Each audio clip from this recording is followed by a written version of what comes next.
Me 19 nëntor do të nisë gjykimi kundër të akuzuarve për zjarrin në diskotekën Puls në Koçan, ku humbën jetën 63 persona. Presidentja e Komisionit Evropian përsëriti nga Shkupi se ndryshimet kushtetuese mbeten një kusht i pashmangshëm në procesin euro-integrues. Komisioni Shtetëror i Zgjedhjeve ka filluar shpërndarjen e materialeve konfidenciale zgjedhore të gjitha komisioneve komunale në vend. Nesër në Tiranë do të mbahet protestë për krerët e UÇK-s që ndodhen në Hag në motën Liria ka emër, drejtësi për çlirimtarët.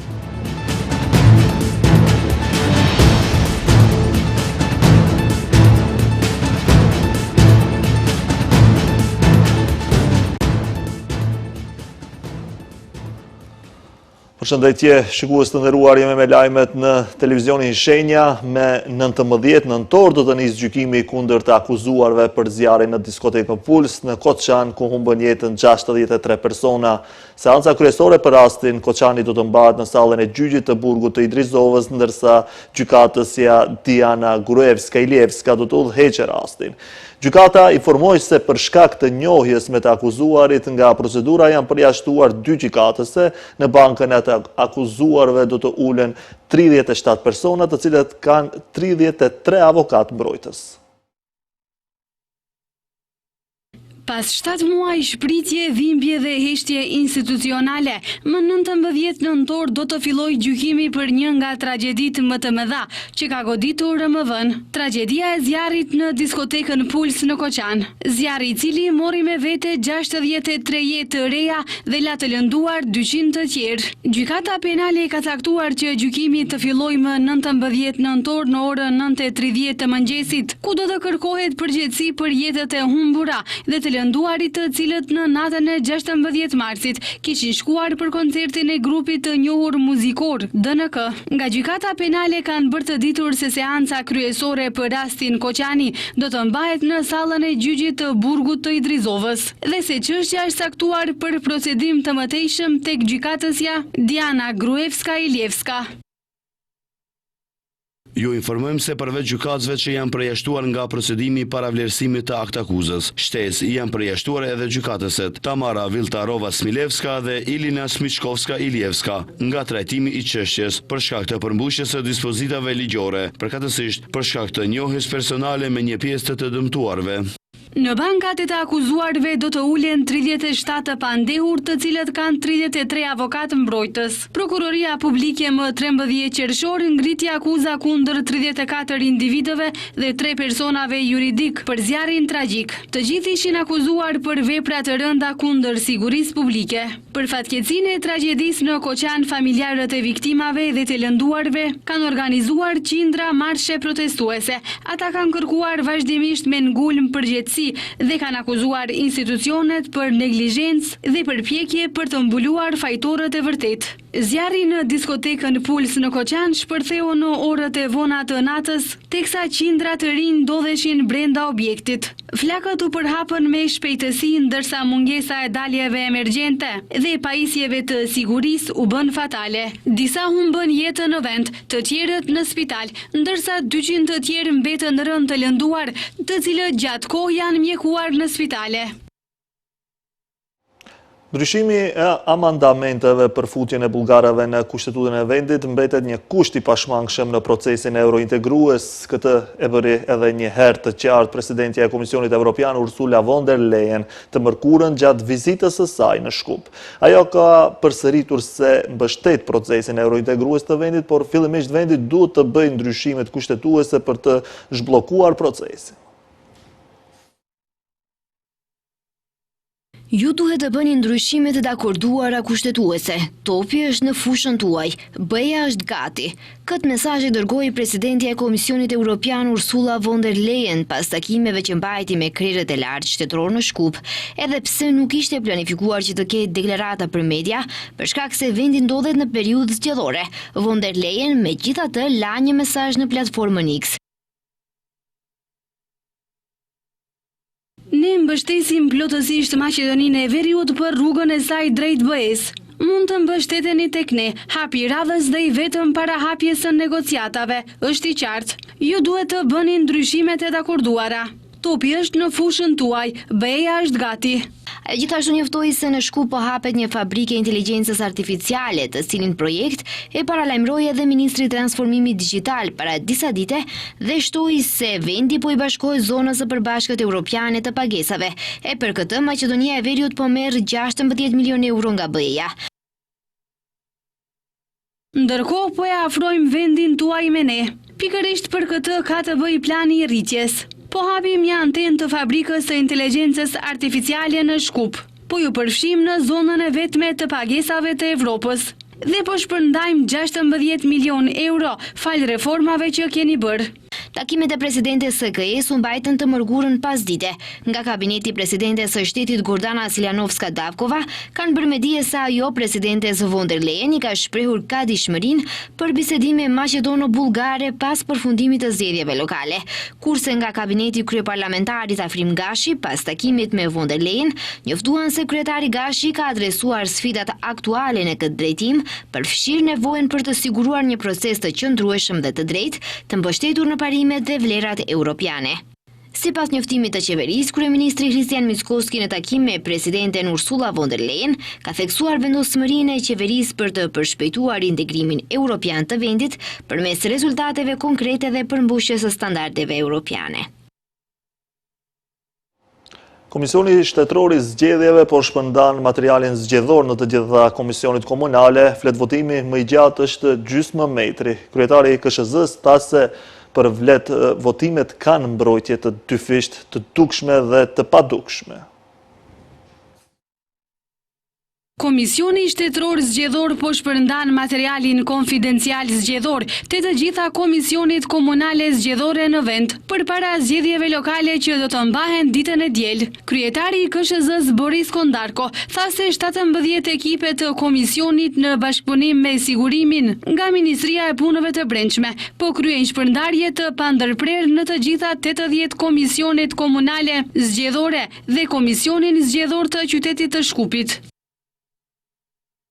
Sipas afatave ligjore dhe planit të KSZ-s, sot bëhet shpërndarja dhe dorëzimi i të gjithë materialit zgjedhor konfidencial. Ai përbën nga listat e shtypura të votuesve, formularet origjinal procesverbale dhe të gjitha fletvotimet. Ai tha se për të gjithë shtetin janë shtypur gjithsej 4.613.438 fletvotime për kryetar komunash, këshilltar si dhe për kryetarin dhe këshillin e qytetit të Shkupit.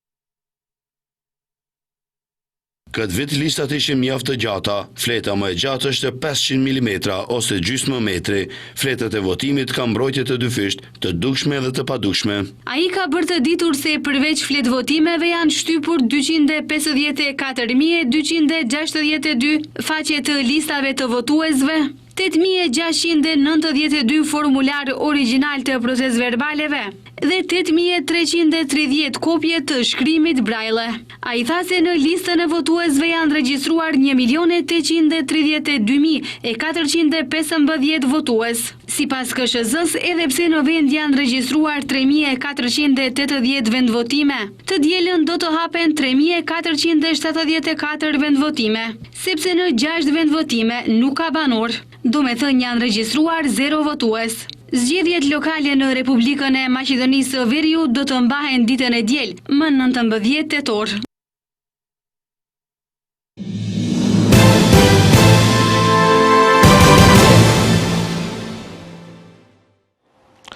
Betejë për Çajirin ka qenë tema e emisionit Debat në Shenja, ku ishin të ftuar kandidatët për këtë komunë, ai i Aleancës Kombëtare për Integrim Bujar Osmani dhe kandidati i Vlenit Izet Mexhiti.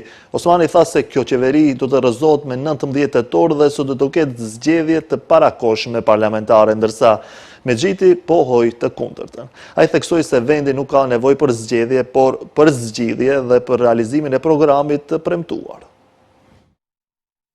Betejë për çajirin ka qenë tema e emisionit Debat në Shenja, ku ishin të ftuar kandidatët për këtë komunë, ai i Aleancës Kombëtare për Integrim Bujar Osmani dhe kandidati i Vlenit Izet Megjiti.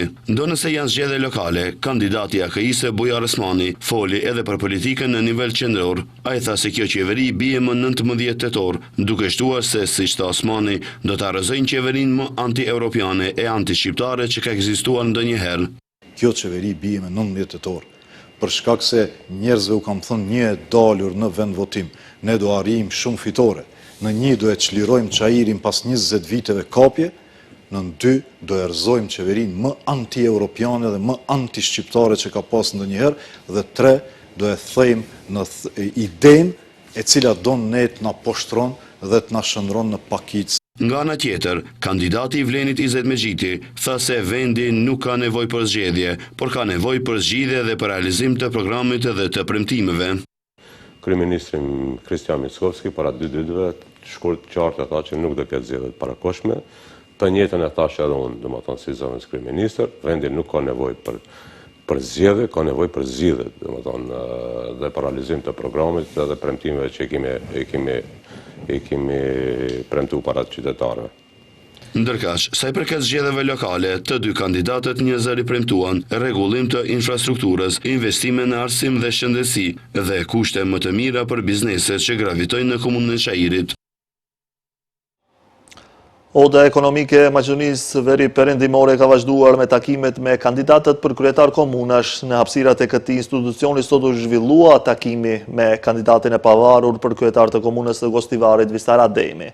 Pas takimit, Ademi ka theksuar para mediave rëndësinë e bashkëpunimit të komunës me sektorin privat dhe ndikimin e këtij bashkëpunimi me mirëqenien e qytetarëve.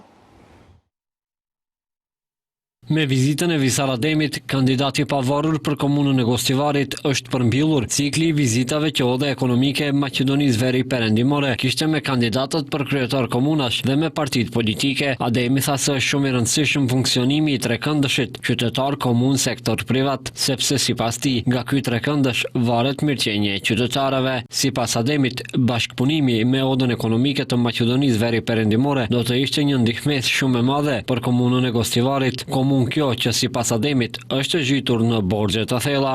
Për një komunë Gostivari që ka diku afër 35 milionë euro borxh, edhe na duhet ndihma edhe e kapitalit freskët nëpërmjet partnerit publiko-privat, por edhe dijeve që kanë këto njerëz që i kanë bërë nëpërmjet bizneseve të tyre, me qëllim që të mundemi të dalim në fund suksesshëm. Ndërkaq kryetari i Odës ekonomike të Maqedonisë Veri Perëndimore, Nuhi Aliu, tha se kanë rënë dakord që pas 19 tetorit, në rast se Ademi fiton komunën e Gostivarit, të hapet një zyrë në komunë, në të cilën bizneset do të dorëzojnë projektet që do të jenë në të mirë të komunitetit. Ai deklaroi se me Ademin kanë rënë dakord që në të ardhmen komuna e Gostivarit të jetë e hapur edhe për bashkëpunim privat publik. Ne si bizneset i japim projektet tona, kurse ata të cilët do të jenë, domethënë si përfaqësues të komunës në atë zyre, ti analizojnë, ti shiqojnë projektet tona dhe më në fund bien në një vendim për bashkëpunim eventual. Kjo ishte pika më e rëndësishme. Ndryshe, takimi me udhëheqësinë e Odës ekonomike të Maqedonisë Veri Perëndimore javën e fundit në prag të zgjedhjeve lokale kanë pasur VMRO DPMN, LSDM, Vlen, Aleanca Kombëtare për Integrim dhe me ndyqyra. Në këto takime është biseduar për prioritetet dhe kërkesat e Odës ekonomike. Kërkesa kryesore është rregullimi i infrastrukturës rrugore në zonën e Vizbegut dhe zhvillimi i zonës ekonomike të Sarajit. Lidhja Social-Demokrate e Maqedonisë fushatën e ka vazhduar në Mavrov, Rostush, Kugaron me kandidatin Anes Ahmeti. Nga atje, kryetari Venko Filipçe ka folur për, siç u shpreh, gjendjen e keqe ekonomike dhe parashikimet statistikore që deri në fund të vitit të ketë një zbrastir prej 1.4 miliard eurosh në buxhet. Në vend që të ketë rritje të investimeve të huaja, e siç theksoi nuk ka asnjë, potencoi se derisa rajoni po ecën përpara dhe po rrit pagat, ekonomia jon po fundoset dhe punëtorët tanë nuk mund të marrin asnjë pagë minimale prej 500 eurosh për shkak të politikave qeveritare. Për një vit e gjysmë, ne kemi paralemruar, duke theksuar se ata po ndjekin politika të këqija ekonomike, se do të përfundojmë në një humner, por ata thjesht nuk i vënë re sugjerimet, propozimet dhe indikacionet tona. Deri në fund të vitit, në buxhetin e shtetit do të mungojnë 1.4 miliard eurosh. 1.4 miliard euro do të mungojnë për të paguar pagat, për të paguar pensionet, do të mungojnë para për të ofruar ndihmë sociale dhe për të ofruar ndihmë për kompanit. Këto para mund të merren vetëm nga huamarrjet e reja. Kandidati për kryetar të komunës së Delçevës nga rallat e VMRO DPMN-s nga tubimi në këtë komunë para qytetarëve tha se shtylla kryesore e programit zgjedhor të tij është zhvillimi ekonomik lokal dhe një standard më i mirë i jetës për qytetarët e Delçevës. Ai premton një seri masash, politikash dhe aktivitetesh për të vendosur themelet e një komuniteti lokal për rritje dhe zhvillim të qëndrueshëm, siguri, mbrojtje dhe mbi të gjitha një mjedis të shëndetshëm. Ai jep premtim edhe për digitalizim të komunës, po ashtu shërbime elektronike më të arritshme dhe të përmirësuara, një qendër të re kujdesi ditor për më të vegjëlit, hapjen e një shtëpie të re për të moshuarit dhe shumë përmbajtje të reja urbane. Verovajte mi, Delčevo zaslužuje inina. Delçeva meriton të ardhme të krijuar mbi bazën e një plani realist, njohurive dhe kapacitetit të fortë të popullit ton. Banorët e Delçevës meritojnë që çdo shtëpi të marrë sasi të mjaftueshme dhe ujë të pishëm cilësor. Do të rindërtojmë tubacionin kryesor të furnizimit për qytetin e Delçevës dhe do t'i lidhim fshatrat Virqe, Gratë, Stramere, Zvegor, Gabrove dhe Opiqalla. Shtylla kryesore e programit ton parazgjedhor është zhvillimi ekonomik lokal dhe një standard më i mirë jetese.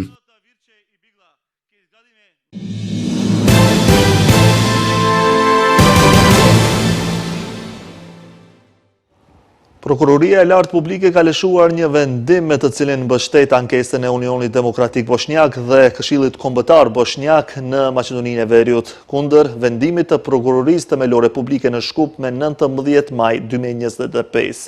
BDS dhe BNS të përfaqësuara nga avokatja Edina Zekirović Fazlagić nga Shkupi me 19 prill 2024 ngritën padi penale kundër Ivan Stojlkovicit, kryetari i Partisë Demokratike të Serbëve në Maqedoninë e Veriut dhe zëvendës kryeministrit aktual në qeverinë e Maqedonisë së Veriut dhe ministri i marrëdhënieve mes komuniteteve për mohimin dhe talljen me viktimët e gjenocidit të Srebrenicës, Bosnje e Hercegovinës. Konkretisht, në prill të vitit 2024, në një postim publik në rrjetin social Facebook, Stojlković e përshkroi gjenocidin e Srebrenicës si një Disneyland nekrofil. Ky moment në procesin e kërkimit të drejtësisë për viktimat e gjenocidit të Srebrenicës, i njohur dhe i konfirmuar nga Gjykata Ndërkombëtare e Drejtësisë, i njohur për publikun global si krimi më i madh kundër njerëzimit në historinë e kohëve të fundit të Evropës, ngjall shpresë tek qytetarët se drejtësia do të vihet në vend, ndërsa duke vërtetuar fajësinë e të pandehurit do të dërgojë mesazh se mohimi dhe tallja e gjenocidit të Srebrenicës si dhe çdo krimi tjetër kundër njerëzimit përbën gjuhë të urrëties dhe nuk do të mbetet pa u ndëshkuar, thuhet në deklaratën e BDS-s. Ministria e Shëndetësisë informon se sot ka nisur vaksinimi kundër gripit sezonal, i cili po realizohet në 35 pika. Vaksinimi në mbar vendin, prej të cilave 5 janë në Shkup. Deri më tani 43.000 qytetarë janë paraqitur përmes aplikacionit vaksinacia.mk, ndërsa mundësia për paraqitje mbetet e hapur.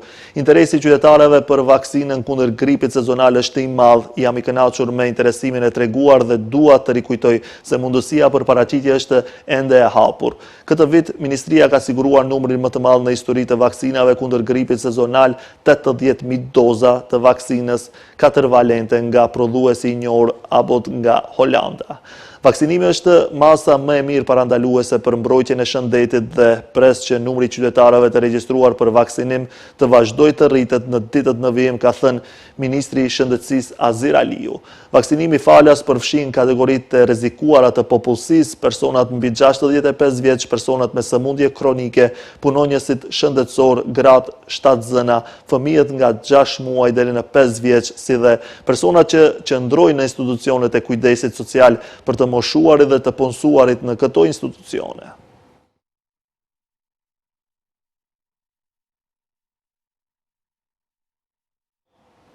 Me rastin e ditës ndërkombëtare të ushqimit, Organizata e Bujqësisë dhe Ushqimit të Kombeve të Bashkuara mbajti një aktivitet në parkun e qytetit, ku në kuadër të cilit Agjencia e Ushqimit dhe Veterinarisë u ndau qytetarëve materiale edukative me këshilla për ushqim të sigurt. Ndërkohë, ata bën thirrje për bashkëpunim global për krijimin e një ardhmërie të qetë, të qëndrueshme, prosperuese dhe të sigurt me ushqim. Ushqimi përfaqëson dinjitetin, shëndetin dhe të ardhmen, është kultura dhe identiteti ynë. Kështu u tha në manifestimin e ditës ndërkombëtare të ushqimit dhe 80 vjetorit të themelimit të FAO-s, Organizatës për Ushqim dhe Bujqësi të Kombeve të Bashkuara. Ministri i Bujqësisë Cvetan Tripunovski u shpreh se janë të përkushtuar në sektorin e bujqësisë dhe përmirësimit të kushteve të tyre. Bujqit e krijojnë ekonominë e vendit dhe përmes punës së tyre na mundësojnë siguri të ushqimit. Në kohën e ndryshimeve klimatike, roli i bujqeve është më rëndësishme se kurdoherë. Qeveria është e përkushtuar në sektorin e bujqësisë. Ne punojmë vazhdimisht, punojmë në pjesën e modernizimit të bujqësisë, përmirësimin e infrastrukturës në mjedisat tona rurale dhe lehtësim për qasje deri në treg dhe anasjelltës. Dame Dimitrievski, këshilltar për ambient jetësor dhe klimën në kabinetin e kryeministrit, deklaroi se kjo ditë nuk është vetëm një kujtesë për punën e suksesshme të FAO-s në të kaluarën, por edhe një thirrje për të ardhmen, për përgjegjësinë ndaj brezave që do të vinë. Detyra jonë është e qartë, të vazhdojmë të investojmë në inovacione, në teknologji të gjelbërt dhe në edukim, sepse qëndrueshmëria nuk është vetëm qëllim ekonomik ose ekologjik, por obligim moral për gjeneratat e ardhshme. Kristina Mitiqa Arsova, koordinatore kombëtare e programeve të FAO-s, theksoi se 8 dekada është një periudhë gjatë pune dhe përkushtimi drejt një qëllimi, një botë pa uri dhe me një jetë dinjitoze për të gjithë. Dita botërore e ushqimit na rikujton se ushqimi është themeli i shëndetit, qetësisë dhe jetës dinjitoze. Ai është një nga të drejtat themelore të njeriut. Kjo ditë është rikujtim se të gjithë kemi përgjegjësi të sigurojmë ushqim të shëndetshëm, të sigurt dhe të qasshëm.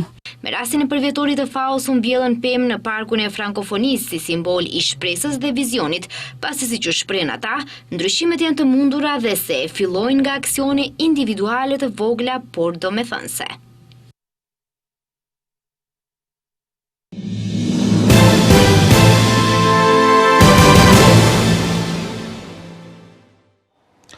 Rruga e Kombit nesër do të jetë pa pagesë. Zëvendës kryeministria Belinda Balluku tha se tarifa nuk do të aplikohet të premten, kur mbështetës të UÇK-s pritet të vinë në Tiranë për t'u bashkuar protestët që do të organizohet këtu. Liria ka emër drejtësi për çlirimtarët. Bashkohemi në Tiranë për drejtësi, dinjitet dhe të vërtetën e luftës çlirimtare të Kosovës, shkruan Belinda Balluku. Protesta në kryeqytetin e Shqipërisë është planifikuar të mbahet pas asaj në Prishtinë edhe në Hag. Kreu i OVL UÇK-s Hysni Gucati ka bërë të ditur se në mesin e protestuesve do të jenë edhe politikan nga Shqipëria dhe Maqedonia e Veriut. Hashim Thaçi, Kadri Veseli, Jakub Krasniqi dhe Recep Selimi, si antar të shtabit të përgjithshëm të UÇK-s, akuzohen nga specialja për krime lufte, krime kundër njerëzimit. Ata ndodhen në paraburgim që nga viti 2020.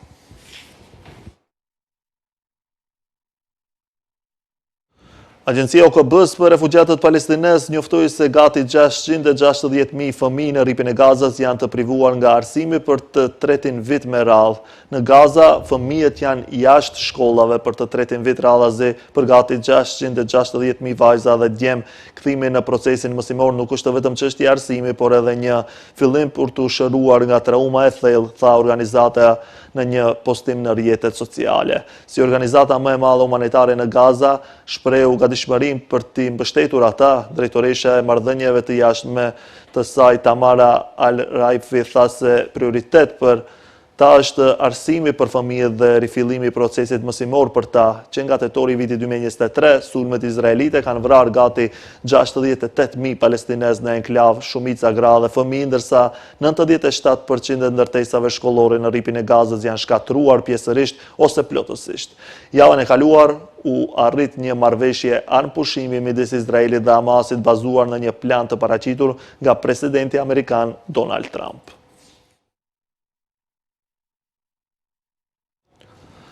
Rusia refuzoi të komentojë nëse çështja e ekstradimit të Bashar al-Assadit u ngrit gjatë bisedimeve midis presidentit Vladimir Putin dhe homologut të tij sirian Ahmad al-Shara një ditë më parë në Moskë.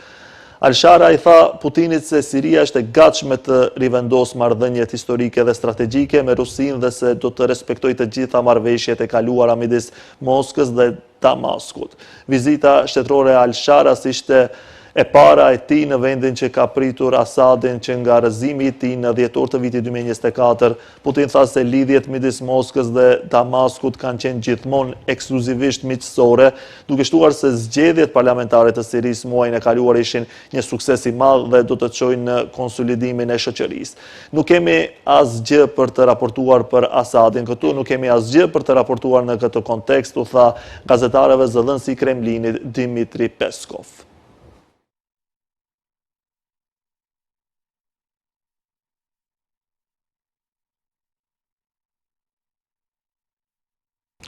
Ky ishte e gjitha për këtë edicion informativ. Faleminderit për vëmendjen, bashkë miropafshim.